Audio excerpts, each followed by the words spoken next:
One of the most common questions I hear is this: why do most disability appeals get denied? People assume it's because their condition isn't serious enough, or because the insurance company didn't believe them, or because they filled out something incorrectly. But the real reasons are much simpler and much more frustrating. Hi, I'm Brandon Osterbind, and I'm an injury and disability attorney here in Virginia, and I help people whose long-term disability claims have been denied. Before we dive in, if these videos are helpful to you, can you do me a favor? Take a second and like this video and subscribe to our channel. We post content like this regularly to help people understand their rights before they make costly mistakes. Now, let's talk about why most appeals actually fail. Here's the uncomfortable truth. Most insurance companies don't expect you to file a proper appeal. They deny the claim, stamp it denied, send the letter, and they hope that's the end of it. Most people don't appeal, and even fewer people appeal correctly. And that matters because we're talking about ERISA long-term disability claims. These are employer-provided benefits, and they're governed by federal law. Under ERISA, the appeal isn't just paperwork. It's your only real opportunity to prove your case. Here is the second major reason appeals get denied. Most people don't give the insurance company what it actually needs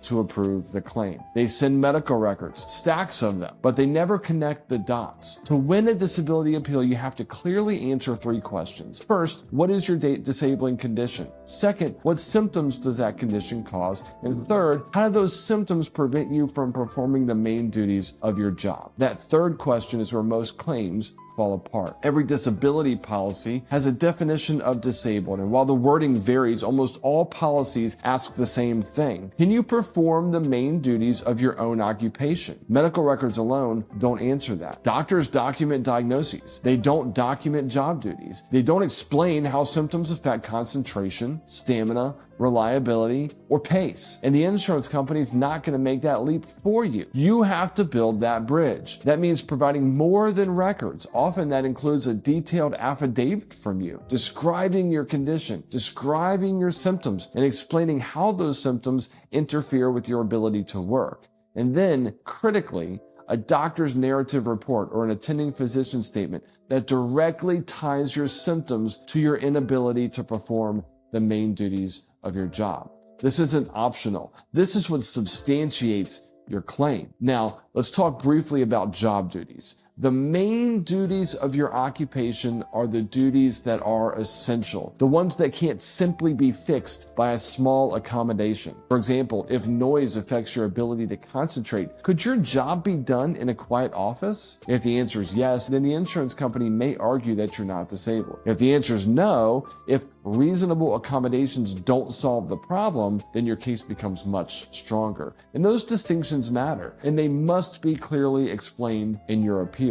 And here's the final reason most appeals get denied, and this one surprises most people. Everything you want to rely on in court must be submitted during the appeal. ERISA cases are decided on the administrative record. If it's not submitted during the claim or appeal, it usually never gets considered. You can't just send an email that says, "I appeal." That's not enough. A real appeal must respond to the denial reasons, submit additional evidence, clarify how the policy's disability definition is met, and fully document why the denial was wrong. It's a long and technical process, and it's why insurance companies are comfortable denying claims early. They don't expect people to build a complete appeal, and they don't expect people to be ready to defend that appeal in court. If your long-term disability claim has been denied, or if you're approaching an appeal deadline, get help sooner rather than later. The rules are strict, the deadlines are unforgiving, and the appeal is often your best and only chance to win. If you need help, give us a call. We're happy to walk through your situation, explain what a strong appeal actually looks like. And if this video was helpful, please like it and subscribe to our channel. We regularly post videos breaking down disability claims, insurance tactics, and legal issues that matter long before